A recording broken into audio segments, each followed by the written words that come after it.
I chose the title of this evening's lecture to indicate that there is a choice that has to be made between God's law and man's. It's in the form of a question, really, and to show you the options open to you and to start you thinking about which would it be more sensible to choose. That's quite a warm evening, so we're not going to do anything really difficult this evening. We're just going to look at God's law and man's, and as I say, let you decide which you think is the more sensible and the more logical to follow. And there has to be a choice. So if we just go to Matthew's Gospel and chapter 6, and Jesus makes a very short, plain statement here. Matthew chapter 6 and verse 24. He's in the middle of a discussion or an explanation, and he makes this statement in verse 24. No man can serve two masters, for either he will hate the one and love the other, or else he will hold to one or obey one and despise the other. You cannot serve God and mammon. And mammon there, in this instant, initially refers, or specifically refers to money, but you can also expand that out and say anything to do with the things of men. So Jesus states quite clearly you have to make a choice. You cannot serve God and man at the same time. You can't have a foot in both camps. You have to make a decision about which law you follow. Now, I need to make it clear right from the start that we as Christadelphians are not advocating disregarding the laws of the land, doing what we want, choosing to obey which laws we obey and which we don't to gain advantage for ourselves. Because the Bible also makes it clear that as far as possible, we obey laws laid down by man unless they contradict those of God. And an example of this again is Jesus you turn a bit further into Matthew chapter 22. Might be worth keeping a marker in Matthew because we're going to be using his gospel quite extensively. And there's an example here of Jesus' statement that he made. Matthew chapter 22, and we're going at verse 15. Then the Pharisees, they were the religious leaders of the time, took counsel how they might entangle Jesus in his talk. And they sent out unto him their disciples with the Herodians, saying, so this was a conspiracy really, Master, we know that thou art true, and teachest the ways of God in truth, neither carest thou for any man, for thou regardest not the person of men. We'll come back to that in a minute. And here's the clincher. So they're trying to set Jesus up. Tell us therefore, what thinkest thou? Is it lawful to give tribute or tax unto Caesar or not? So they said, okay, Jesus, you've said that you've got to make a choice, but what about paying taxes to Caesar? Do you obey that law or not? And if we go down, we find that Jesus very cleverly sidesteps them. And what he actually says to them, if we read on down, he catches them out in their own cleverness. Verse 18, but Jesus perceived their wickedness and said, why tempt ye me, ye hypocrites? Show me the tribute money. And they brought unto him a penny or a denarius. And he said unto them, who is the image and the superscription? Yeah, but what's he asking that for? It's obvious. They say Caesar's.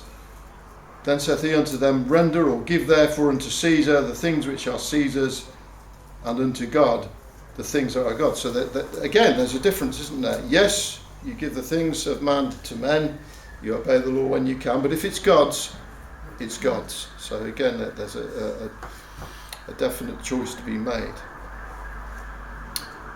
So if we obey man's law as far as we're able, there is going to come a time when there's a conflict between God's law and man's.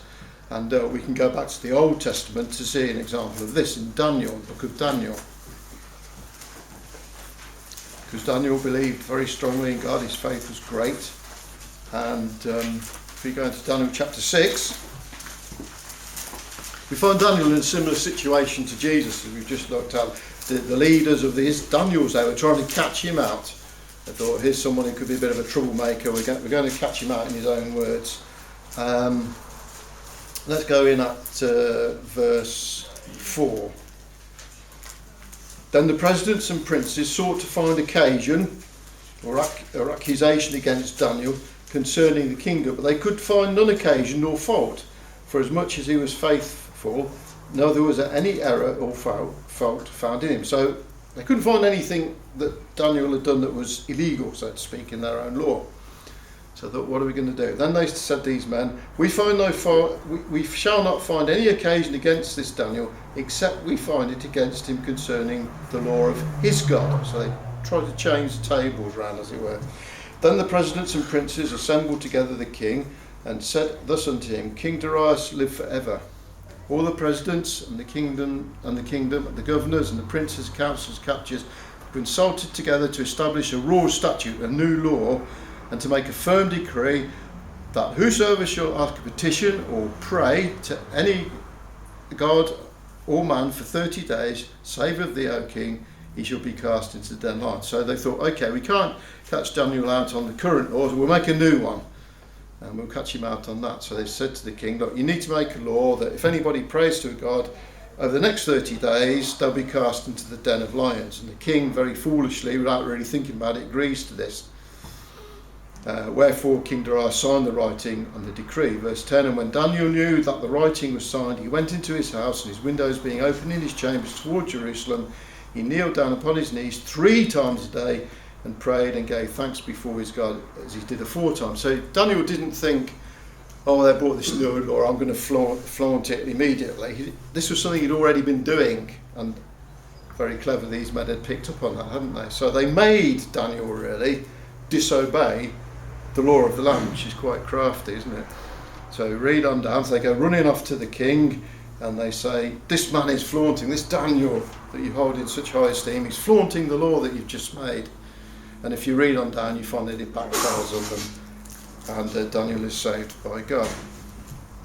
So it can happen that we will, or may, if we choose to follow the laws of God, come into conflict with the laws of man.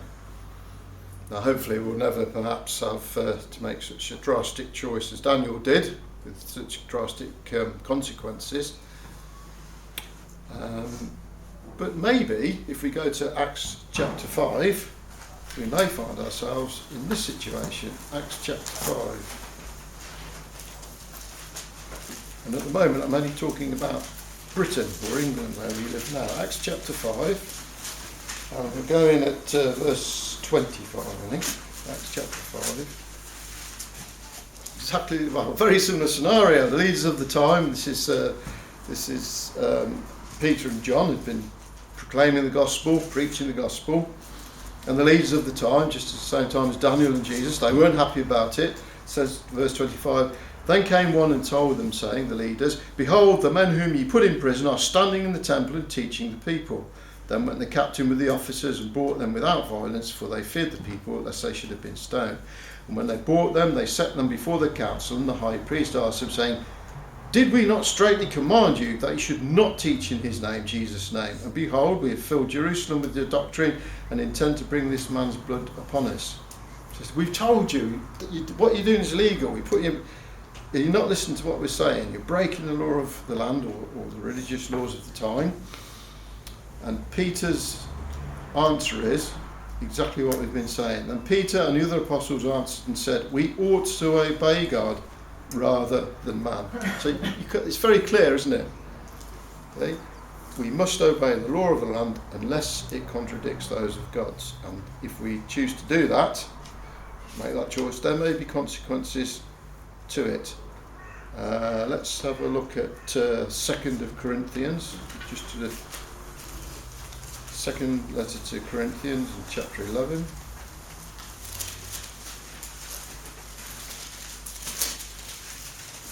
Here we find the Apostle Paul, who was a great preacher of the gospel, spread it among the known world at the time. Chapter 11, let's see what happened to him. He gives us a little précis of all the things that, the problems he'd run up against, preaching that were often against the instructions or the law of the lands that he was in. So 2 Corinthians 11, and we're going at verse 24. And this is what he says. Verse 23. Are they ministers of Christ? I speak as a fool. I am more. In labours more abundant, in stripes above measure, in prisons more frequent, in deaths oft. Of the Jews 5 times received I 40 stripes, save one. Thrice was I beaten with rods. Once was I stoned. Thrice I suffered a shipwreck. Day and night I have been in the deep, in journeys often, in perils of water. It's a great big long list of all the things that have happened to him because he chose to follow God's law and it came in to conflict with man. So it's not an easy choice to make. It's not something you can just say very casually, oh, I'll follow the laws of God. You need to think and understand the consequences and responsibilities of it. So what are we talking about here then? Well, we've read together the basis of God's laws. They're commonly called the Ten Commandments, aren't they? And I guess it's true to say that over the years, English law, and in other countries, Christian countries, the law has drifted away from the Ten Commandments. If you go back 100 years, 150 years, they were more closely akin to the Ten Commandments. But certainly over the last, I guess, 50 years, since probably maybe the end of the Second World War, the laws of certainly this land have drifted further and further away from God's laws. So let's look very briefly at the Ten Commandments. So back to Exodus chapter 20. So we're not going to do anything difficult, just going to have a look at them. And we're going to score, do a little bit of scoring here, to see how many of man's laws are still even remotely connected to that of God. So we'll go in at verse 17. Verse 1. And God spake all these things, saying, I am the Lord thy God, which brought you out of the land of Egypt, out of the house of bondage. And here we go. Now, number 1 is thou shalt have no other gods before me. I'm not aware of any law in this country, and I can't speak about abroad, but there's certainly no laws in this country about who you can worship. People can basically worship anybody and anything that they choose. So we give that big fat 0. So the first commandment is that there aren't any laws now pertaining to that. Second commandment then. Thou shalt not make unto thee any graven image or any likeness of anything that is in heaven above, or that is in the earth beneath, or that is in the waters under the earth, and so it goes on. I'm not an expert on English law, but I've had a good look and I can't find any laws corresponding to that either. In fact, idol has become quite an acceptable thing, isn't it? I believe there's a programme, I seem to remember, called Pop Idol, where people are in competition to become the next star of the music industry. And we know that some people view even other people as almost godlike.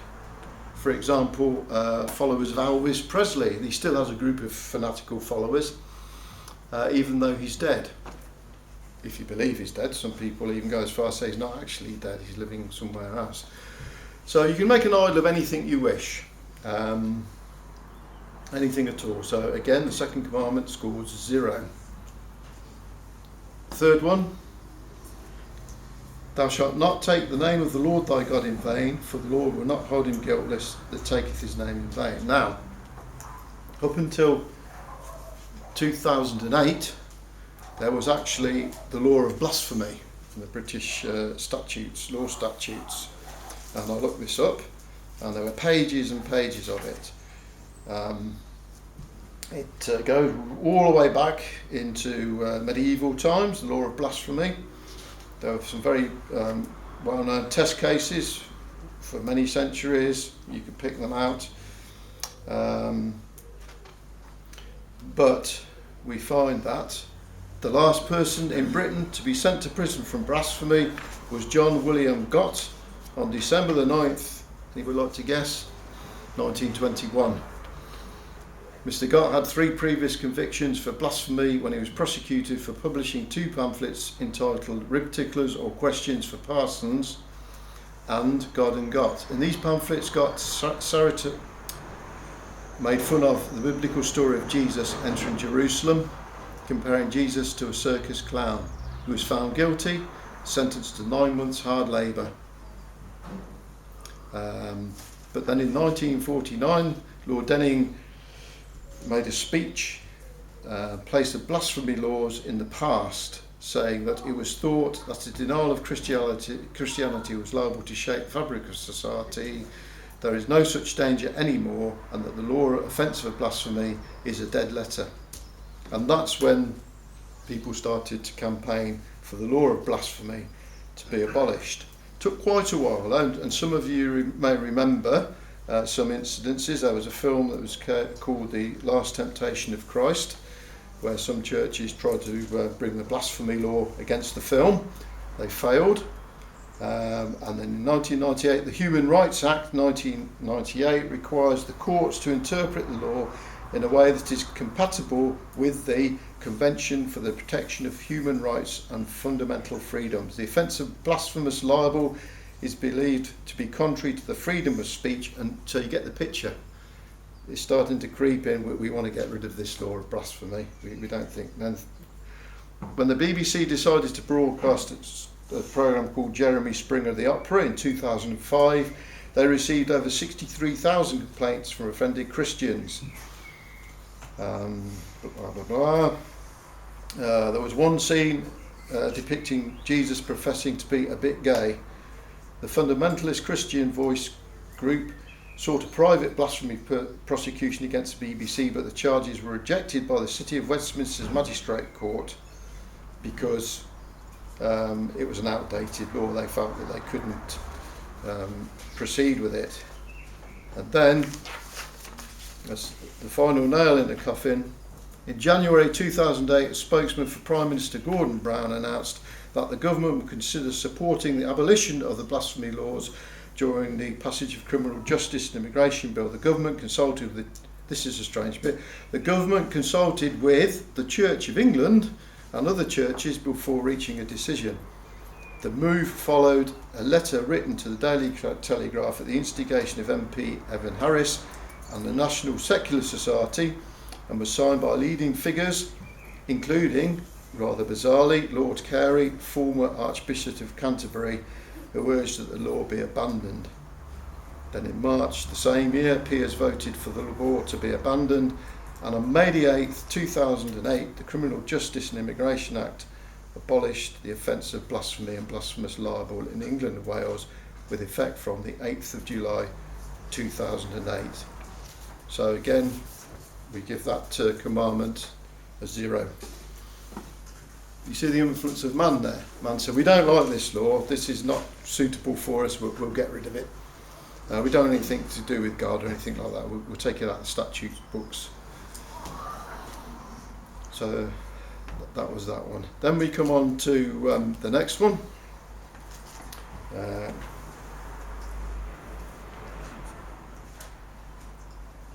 Remember the Sabbath day to keep it holy. Now when I was a boy, which wasn't that long ago I suppose, Sunday was a different day of the week. Most of all the shops were closed, even cinemas were closed, and you spent the day with your family, or you went to church. A lot of people went to church. But today I see the huge change in that Sunday is exactly the same as any other day now. Okay, you come into town, there's the same amount of traffic, all the shops are open. And again, man is very slowly trying to oust Sunday as being a particular day. God in the commandments said, you need one day where you can rest, you need one from your labours, you need one day where you put the time aside to think of me, to spend more time thinking of me. And we met this morning to break bread, didn't we? Now, of course, and Jesus also spoke about it. He said, look, you know, the Sabbath or Sunday is not to be a miserable day. Okay, as long as you dedicate the day to God and put Him first on a Sunday, then you can still enjoy yourselves. Okay, that's of course not to say that you don't remember God any other day of the week, but this was to be a particular day where you dedicate yourselves more to God. You concentrate on the things of God. There was a quote in the paper recently that said, more people going to shopping malls on a Sunday than churches. More people going to shopping malls today than go to church. So again, sadly, that law scores a 0. Not doing very well really. Number 5, honour thy father and thy mother, that thy days may be long upon the land. I couldn't find any existing law to say that you have to honour your mother and father. And it's of note that it doesn't say what age your mother and father are. So there's no existing law for that, so we haven't scored anything yet. Number 6 then, thou shalt not kill. Now you might see in modern versions that they use the word murder. We haven't really got time to study that, but we'll look at what Jesus says about it later. Now, British law defines different types of killing: murder, manslaughter, lawful killing, such as a soldier does, but it condemns outright murder. And that's interesting, isn't it? Because man says, in this particular instance, it's against the law to kill, but if I put you in a uniform and give you a gun, that's lawful. Strange, isn't it? Okay. So I guess if we're going to be generous, we'll give that half a point, I think, shall we? Bible says thou shalt not kill. Man says you can kill in certain circumstances. We'll come back to it later, but we'll give it half a point, I think. Okay, number 7 then. Thou shalt not commit adultery. Now I'll look that up as well, because I remembered vaguely that it could be grounds for divorce, and it is. I've got the government paper on divorce, and I've trawled through it. They're all huge, great, massive documents, these things. Grounds for a divorce. You must show there are good reasons for ending your marriage. You can give 5 grounds for divorce. I won't go into all of them, but adultery comes up, and this is the basic thing: is your husband or your wife has sex with someone else of the opposite sex, and you can no longer bear to live with them.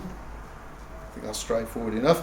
You can't give adultery as a reason for divorce if you've lived with your husband or wife for 6 months after you found out about it.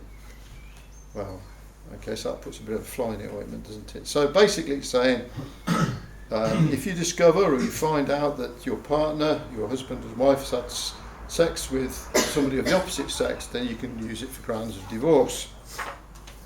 We'll come back to that one later. That's quite interesting, that is. So it is really against the law regarding divorce. So we'll give it half a point, shall we? I think that's fair. Okay. Or should we give it 1 point? We'll give it 1 point. Let's be generous. Okay. That's the grounds for divorce. Number 8. Thou shalt not steal. Now this is an interesting one. There is the Theft Act. I didn't know all this. There is the Theft Act 1968. And it's huge because, where does it say? The basic definition of theft, which says, I've lost it now, it basically says what we think. If you take anything dishonestly or without the person knowing, that is considered theft. But then, because it's human law, it has to go into the different types of theft. Removal from articles from places open to the public, taking a motor vehicle, aggravated vehicle taking, stealing electricity. There's pages and pages of it. So, but basically it says that at the moment theft is against the law, so we can give that a point as well. So we begin to pick up with those. Some laws are still based on the 10 Commandments. So we move on then to the next one. Thou shalt not bear false witness against thy neighbour.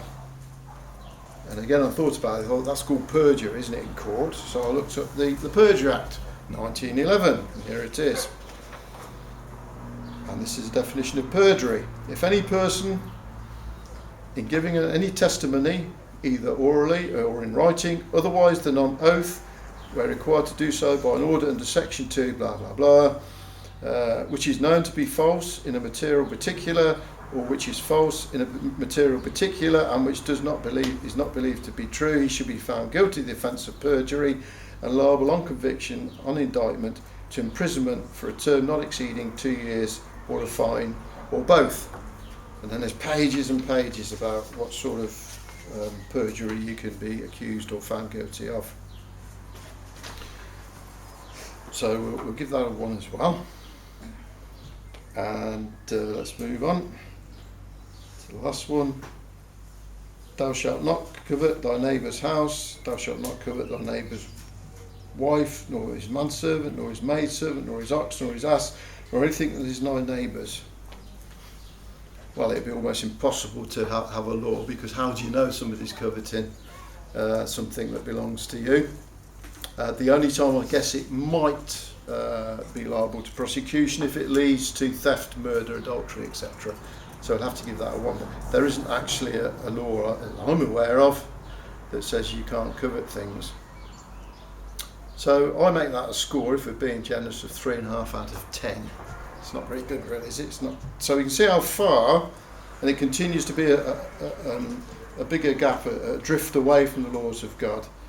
We scored 3.5 out of 10, being very, very generous. We also need to understand and accept that the Ten Commandments were the basis of God's law, and they were designed to affect every aspect of your life on a very personal level.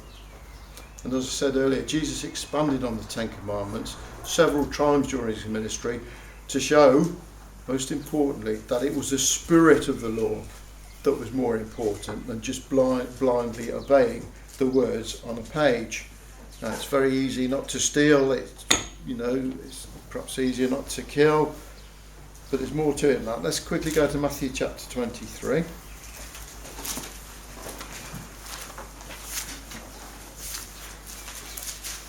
Matthew chapter 23 and verse 23. Here Jesus comes again in a clash with the religious leaders of the time. And this was to do with God's law as well, but we'll see that they've changed it. We'll talk about that later. But he says to them, "Won't you, scribes and Pharisees, hypocrites, for you pay tithe of mint and aniseed coming, and have omitted the weightier matters of the law, judgment, mercy, faith. These ought you to have done, and not to leave the other undone." So Jesus said, yeah, you've got the Ten Commandments, and you base your life on that, but not in an academic way. You have to take it yourself personally. You have to extend it a bit further out. You have to apply it to yourselves, and not just use it as a card on the page sort of exercise. There's some examples there. If you go to Matthew chapter 19 and verse 17.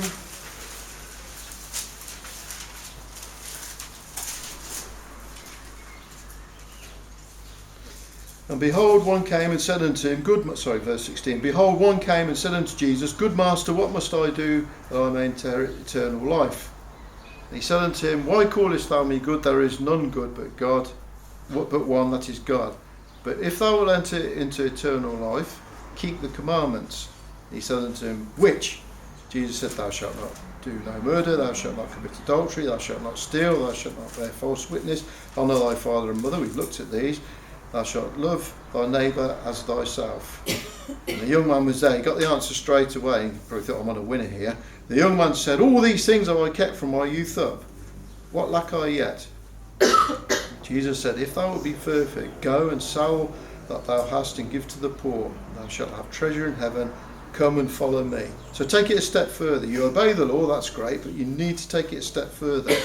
The spirit of the law. Demonstrate the spirit of the law.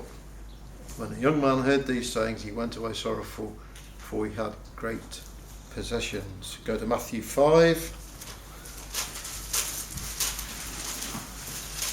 It's not just a case of deciding to obey God's law first or man's. There's more to it than that. So Matthew chapter 5, verse 18.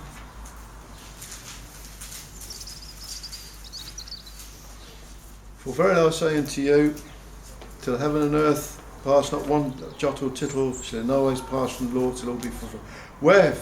Whosoever therefore should break one of the least of the commandments and teach men so, he should be called least in the kingdom of heaven.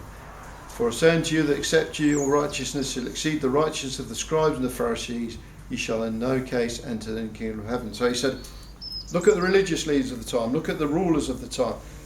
They obey the letter of the law, they do not keep the spirit of it. He said, unless you take the law of God into yourselves, it affects your life, you're no better than these other people here. Now we need to take a little note there. Apply this to ourselves. So Jesus said on occasion, you've heard of it said in the old law, you should not commit adultery. He said, but if you look on a man or a woman with lust in your heart, you've broken that commandment.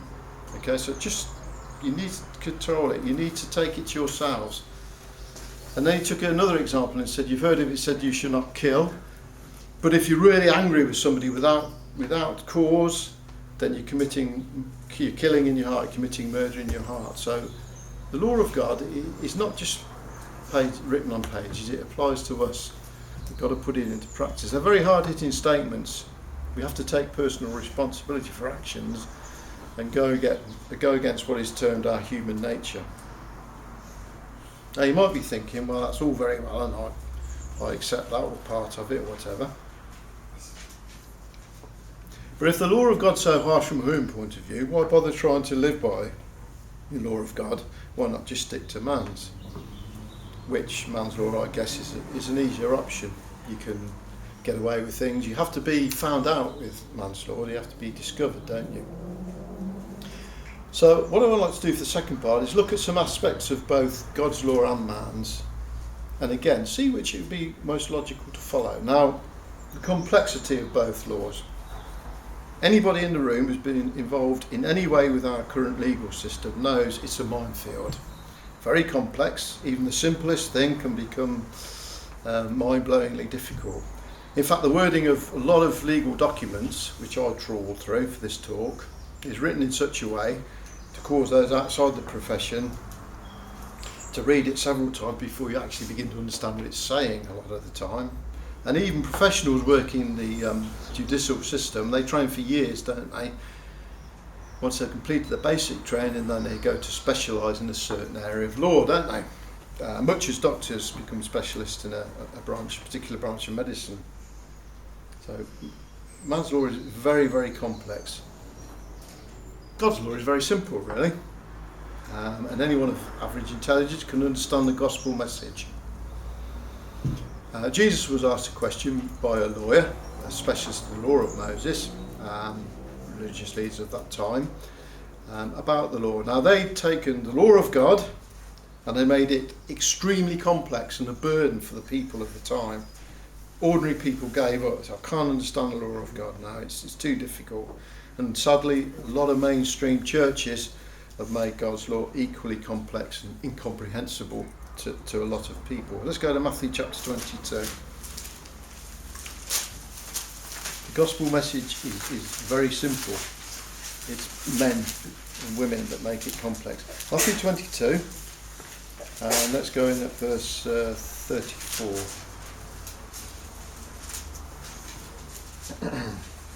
And here again, Jesus, spent a lot of time discussing or fending off the tricks of the religious leaders. But when the Pharisees had heard that he had put the Sadducees to silence, they gathered together. Then one of them, which was a lawyer, asked him a question, tempting him, saying, "Master, which is a great commandment in the law?"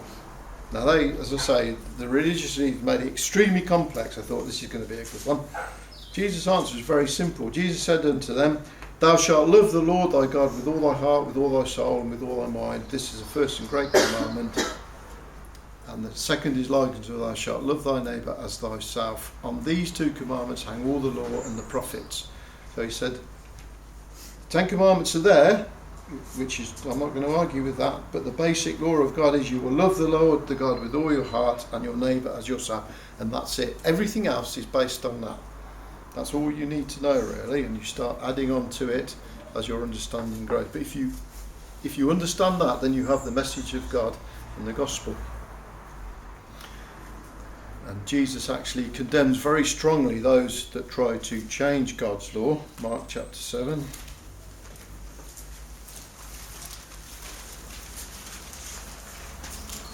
He uses extremely strong language. Mark chapter 7, just look at verse 7. Let's look at verse 6, really. Then again, another debate about the law of God that they'd made so complex. Jesus said in verse 6, he answered them and said unto them, "Well hath Isaiah prophesied of you hypocrites, as is written, this people honour me with their lips, they stick to the letter of the law, but their heart is far from me. Howbeit in vain do they worship me, teaching for doctrines," or the law of God, "the commandments of men." Or another version says, "You have let go of the commandments of God and are holding on to the traditions of men." And that's exactly what's happened to our law in this country. We've done exactly that. Okay? We've let go of the commandments of God and we hold to the traditions of men now. Now, unchanging I've put here, a little note to remind me. We know that man's law is constantly changing, isn't it? What was illegal even, say, 10 years ago is now completely legal. Take, for example, laws relating to homosexuality. They've been reversed due to human pressure from human rights, desire to ensure that nobody is discriminated against. It's highly likely that there will be a challenge in the High Court soon regarding adultery as grounds for divorce. Because remember, the grounds for divorce only for couples of the opposite sex.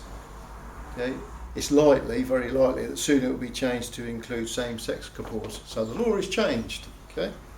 For hundreds of years it's been that, now it's changed to include same-sex couples. Laws regarding the use of illegal drugs have changed many times through the last 25 years, because new laws have to be brought in to plug holes in existing laws and so on and so forth. Within my work, I've had contact with the police and courts, and I know that law's changing constantly. I have to go on training to make sure I'm staying within the law. A good example is the Mental Health Act, which is constantly being reviewed and tweaked, and you have to be on your toes. But you know, despite men's changing or complicating God's law, the Ten Commandments remain the same since the day Moses wrote them on the stone. As we say, people tried to make them more palatable by adding or taking things away, changing the meanings. But as Christadelphians, we firmly believe that they remain the same in today's technological, free-thinking world as they did in the time of the Old Testament. What about across the world? Are laws the same the world over? Well, we know they're not, don't we? We have Interpol, which is an international law agency that tries to work across borders. But generally each country makes its own laws. You've only got to think of the laws of England versus the law of Scotland. Completely different in Scotland. We won't talk about Wales, but the laws change. And even in England, bylaws can vary between counties. But I guess one of the best examples is in the United States, where between states laws can actually contradict each other. We think of the death sentence, death penalty in America, very complex. No continuity across the United States.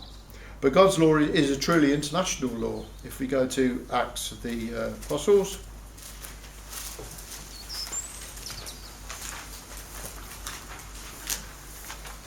and chapter 2.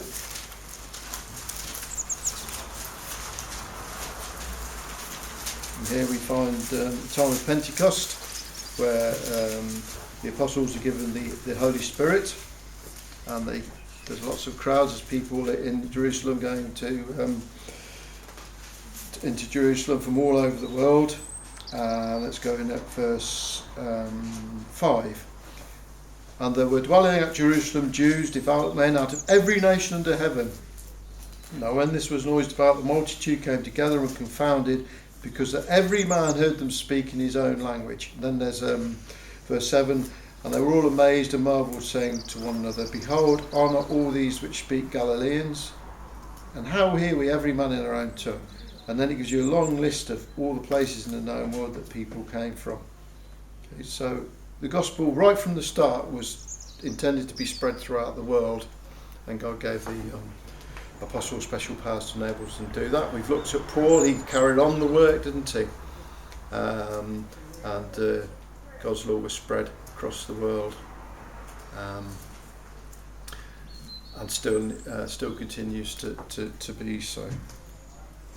And it's interesting with Paul, isn't it, that when he spread the gospel across the known Roman world, he didn't change what he was saying, did he? He didn't go to, say, Italy and give a slightly different gospel because he was in Italy, or he went to Spain, didn't he? He didn't make a Spanish version of the gospel. The message he gave was the same all over the world.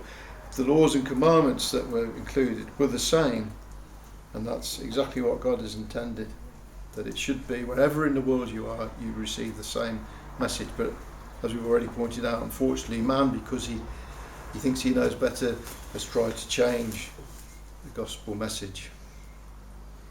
Man's law is open to corruption as well, isn't it? It's only a very, very naive person would believe that the law is above reproach. We see regularly in the media cases of corruption and bribery within judicial systems around the world. And I guess while we're blessed with arguably a more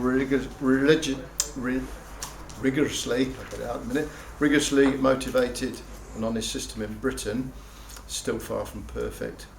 And we're all aware how fragile man's law is, isn't it? We've witnessed riots in major cities in this country where authorities temporarily lose complete control about what's going on in the city. Major fires, riots, looting and so on, because a substantial group of people decided we're not going to follow this law anymore, and anarchy can quickly take hold. We shouldn't ever be lulled into false sense of security in this country. Things could very, very quickly change. But God's law, as we sung in that hymn, God's law is perfect. It can't be open to bribery or corruption. Jesus demonstrated this. If we go to Hebrews 4, we're told this. I'll just read it for you, it's just one verse. Hebrews 4, verse 12 says, "For the word of God, if you like, the commandments of God, is quick and powerful and sharper than any two-edged sword, piercing even to the dividing asunder of soul and spirit and of the joints and marrow, and is discerner of the thoughts and intents of the heart." So God can see into our hearts and our minds. Okay, so Jesus gave an example of this in Matthew chapter 12. So to keep a marker in Matthew 12.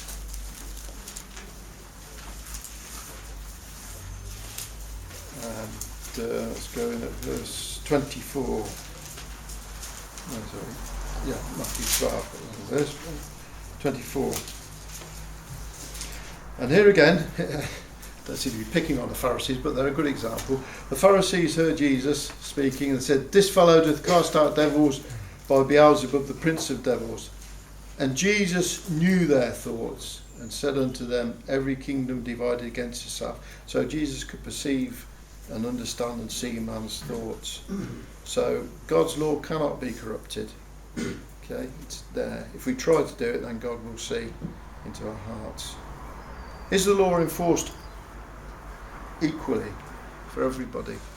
Well, no, it's not, is it? Let's be honest. Often in cases in the newspaper where influential, wealthy or famous people are let off or given a reduced sentence, etc., or a case is dropped altogether or never even goes to court. We know that happens. Members of the royal family have been found breaking the law and it just sort of is let to drop. But God applies his laws regardless of who a person is, what their station in society is, how rich they are. If you go to Acts chapter 10, and an example here, verse 34, Peter picks this idea up. "Then Peter opened his mouth and said, Of a truth I perceive that God is no respecter of persons, but in every nation worldwide he that feareth him and worketh righteousness is accepted with him." Okay, the word which God sent unto the children of Israel, preaching peace by Jesus Christ, he is the Lord of all, and that's what I'm teaching you. Okay, so God doesn't say this person's more educated, this person's got more wealth, so I'm going to be a bit more lenient on them. Nothing at all like that. It's the same across the world. So we've looked at the difference between God's law and man's. And the last thing I'd like to consider is, what is the ultimate goal of these two laws? What's the ultimate goal of man's laws? Well, I sort of guess it's to make the world a safer place for us to live in by dealing with people who are violent, corrupt and so on. And that's very commendable, isn't it? But as you've already seen quite clearly tonight, there's no end to the law. They go on and on and on, they change, it's complex. There's no end to it. We've witnessed how fragile their law is. So there isn't really an ultimate goal to man's laws. It's very much damage limitation, isn't it? But God's law, on the other hand, will lead to completion of his ultimate plan, which is a kingdom on earth where those who choose to follow his law and try hard to live by them, in God's grace will find a place in this kingdom. Now, I haven't got to go time to go into great detail on that, because there's many lectures on this subject given from this platform, but we know that God will establish a kingdom on this earth. It'll be a worldwide kingdom. So in conclusion then, the Bible makes it very clear that especially today there's vast differences between God's law and man's, and if you have a knowledge of this, it's essential to make a choice as to which one will govern your life. Remember, we're told to obey God's law, man's law at all times unless it contradicts to God's higher law. Man's laws are unstable, complex, open to corruption and lead nowhere. God's laws are the exact opposite. The question is, which one will you choose?